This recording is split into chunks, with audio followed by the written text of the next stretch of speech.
તો ફાઇનલી આપણો આજનો બ્લોગ 10 વાગે શરૂ થઈ જાય છે. 2 દિવસથી જેમ કે 12:30 આવે છે એમ. તો બધાને ગુડ મોર્નિંગ, જય શ્રી કૃષ્ણ, જય કષ્ટભંજન દેવ. છે 15મી ઓગસ્ટ 2026. તો આપણો ભારત દેશ આઝાદ થયો, સ્વતંત્ર મળી એને આજે 80 વર્ષ પૂરા થયા.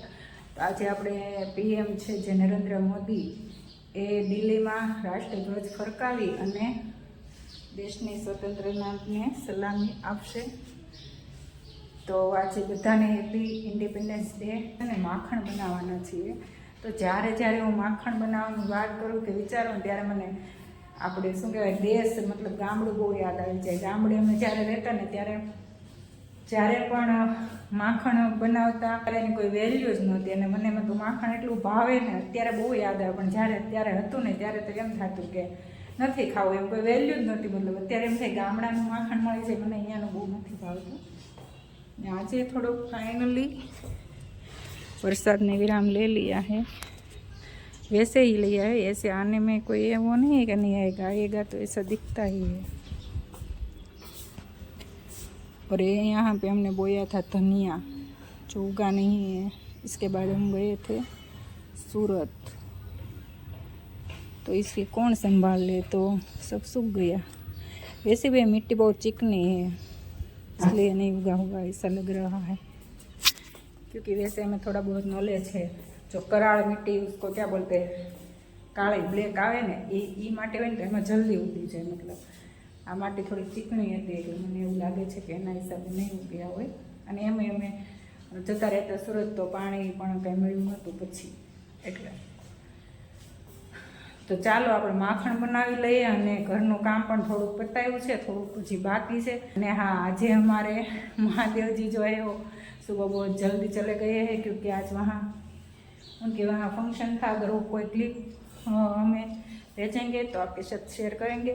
सुबह सुबह आपको मिलवाना था पर क्या करें, वो इतने जल्दी में थे ना तो मुझे भी हड़बड़ाहटी हो करवा देते हैं तो नहीं हो पाया. अब अगर आएंगे तब मिलवाएंगे हो सके तो चलो अभी हम माखन बना लेते हैं, बाद में कंटिन्यू करेंगे. माखन बनावी लईए पहला, પછી છે ને એને ગરમ કરી લઈએ. તો મેં આ ડાયરેક્ટ આ તવામાં જ છે ને અને અહીંયા મેં રાતની જેમ અહીંયા કાંડ કરી દીધું છે. તો હું આ ડાયરેક્ટ આ તવલામાં જ તર કાઢી લીધી છે અને હવે બ્લેન્ડર મારીને માખણ બનાવીને આમાં આપણે ગરમ કરી લઈએ. તો હવે છે ને આપણે આને 3-4 પાણીથી ધોઈને પછી આપણે એને ગરમ કરી લેવાનું છે. બની જશે ઘી. ચાલો તો ધોઈ લઈએ.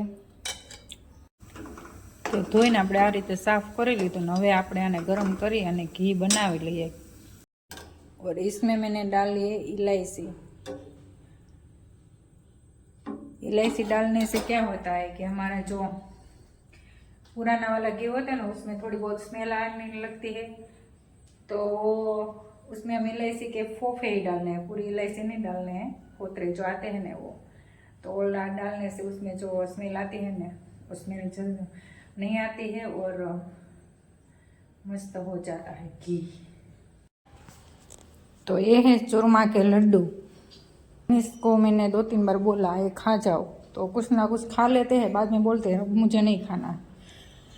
और वैसे भी वो गेहूँ कम खाते हैं तो बोलते हैं तू खा जाना.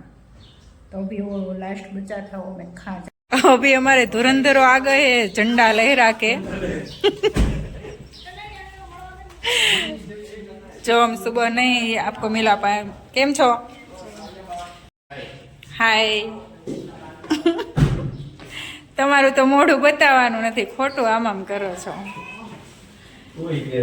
जब तक हमारे 110 के नहीं हो जाते. आओ हाय.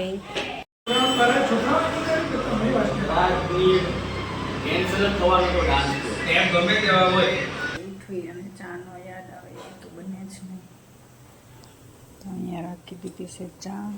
એક બાજુ આ છે હાંડવો, આ બાજુ છે તૈયારી હાંડવાની.